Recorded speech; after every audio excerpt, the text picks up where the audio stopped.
तो अभी हम लोग देख लेते हैं साइंस 2 के पेपर के सॉल्यूशंस। तो सबसे पहले थे आपके एमसीक्यूज में पहले का आंसर है planaria, regeneration occurs in option D planaria. Next is lactobacillus brevis gives us the beverage that is coffee, option B coffee is the correct answer. Then a minor change occurs due to change in position of any nucleotide is termed as mutation. मैंने आपको कल कहा था कि आप mutation, translocation, transcription, translation ये सब पढ़ के जाइए। कल मैंने क्वेश्चन पेपर्स दिखाए थे, उसमें ये 4 कंसेप्ट्स थे। तो इसका आंसर है सी म्यूटेशन। फोर्थ का आंसर है सी तारापुर। फिफ्थ का आंसर है A scorpion, example of phylum arthropoda is scorpion. Then next था आपका pick the odd one out. अभी एक एक मार्क के क्वेश्चन है, तो इसका जो ऑड वन है वो है पॉम्फ्रेट। देन नेक्स्ट था राइट द कोरिलेशन। तो स्किन का अगर मेलानिन होगा तो पैनक्रिस का इंसुलिन या फिर ट्राइस्पिन। अगर आपने दोनों में से एक लिखा होगा तो आपको मार्क्स मिल जाएगा। देन नेक्स्ट था स्टेट ट्रू और फॉल्स।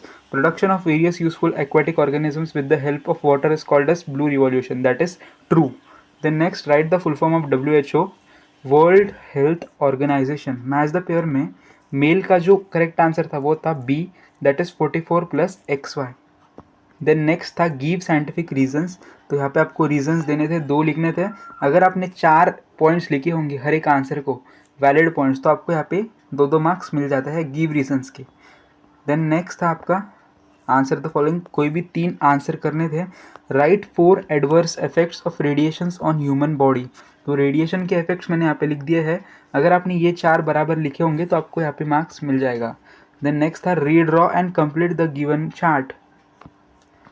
तो यहाँ पे आप देख सकते हो, आपको factors affecting the social health लिखने थे, जो कि आपके टेक्स्ट बुक में एक चार्ट है, ठीक है। तो एजुकेशन, प्लेग्राउंड्स, वाटर, टॉयलेट्स, और बुक में जितने भी है उनमें से अगर आपने कोई भी 4 लिखे होंगे तो यहाँ पे आपको मार्क्स मिल जाएंगे। या फिर इनके अलावा भी अगर आपने कोई लिखे होंगे जो कि सही में सोशल हेल्थ को अफेक्ट करते हैं तो उसके मार्क्स भी आपको मिल जाएंगे। ऐसा नहीं है कि आपको टेक्स्ट बुक में से ही लिखना था। देन नेक्स्ट था right any 4 important facts which must be thought over while considering the scope of disaster. अब ये personal response is the question था, तो आपने कोई भी मन से 4 पॉइंट्स लिखे होंगे वैलिड पॉइंट्स, तो आपको मार्क्स मिल जाएंगे। Name any 2 fuels obtained by microbial process, why is it necessary to increase the use of such fuels। तो मैंने यहाँ पे 3 लिखे हैं, बायोगैस, इथेन, मीथेन। अगर आपने कोई भी 2 लिखे होंगे तो आपको मार्क्स मिल जाएंगे। Then what is DNA fingerprint, where is it mainly useful. तो आपको इसके बारे में लिखना था, 1-2 लाइन्स अगर आप लिखते हो दोनों पॉइंट्स के तो आपको मार्क्स मिल जाएंगे। देन आंसर एनी 5, अभी कोई भी 5 आपको आंसर करना था। What are vitamins. अभी एक एक मार्क के क्वेश्चंस है तो आपको 1-2 लाइन्स में लिखने थे। Classify them according to their solubility, give an example of each type as पर अबाउ क्लासिफिकेशन। देन नेक्स्ट था एक्सप्लेन द टर्म्स। आपको जो टर्म्स दिए हैं यहाँ पे, stem cells, cloning, genetically modified crops, इन्हें बस आपको एक एक्सप्लेन करना था छोटा सा ब्रीफ में। Then complete the following paragraph. मैंने आपको कल जो क्वेश्चन पेपर्स दिखाए थे उनमें पैराग्राफ थे। मैंने आपको कहा था कि आपको पैराग्राफ्स करके जाना है, आपको इस टाइप का क्वेश्चन पूछा जा सकता है। यहाँ पे आप देख सकते हो ब्रैकेट में ऑप्शंस दिए गए हैं और पैराग्राफ दिया गया है, फिल इन द ब्लैंक्स जैसा। तो मैंने यहाँ पे आंसर्स लिख दिए हैं, तो आप चेक कर सकते हो। ये है नेक्स्ट 3। अभी ये हाफ मार्क ईच लाइन, ठीक है, यानी कि जो भी एक ब्लैंक है उधर हाफ मार्क है। अगर आपने सारे सही लिखे होंगे तो आपको 3 मार्क्स मिल जाएंगे। अगर आपका एक गलत हुआ होगा तो आपको हाफ मार्क जाएगा। इस तरह से आप कैलकुलेट कर सकते हो। देन नेक्स्ट था observe the following picture and answer the question. अभी आपको पिक्चर दी गई थी विंड मिल, इसके ऊपर बेस्ड आपको क्वेश्चंस पूछे थे। Identify the given diagram, that is wind mill. What is the source of energy in this project, wind, ठीक है, wind is the source। then next is why this source is supposed to be eco friendly, because wind is natural resource या फिर renewable energy आप लिख सकते थे। then complete the following chart। फिर से आपको एक चार्ट दिया गया था, hobbies helpful to overcome stress. अब ये पर्सनल रिस्पॉन्स है, अगर आपने टेक्स्ट बुक के बाहर के भी लिखे होंगे तो आपको मार्क्स मिल जाएंगे, बट करेक्ट पॉइंट्स होने चाहिए। आपको 6 पॉइंट्स लिखने थे, तो यहाँ पे मैंने लिख दिए 6 एग्जाम्पल के लिए, आप चाहे तो ये पढ़ सकते हो।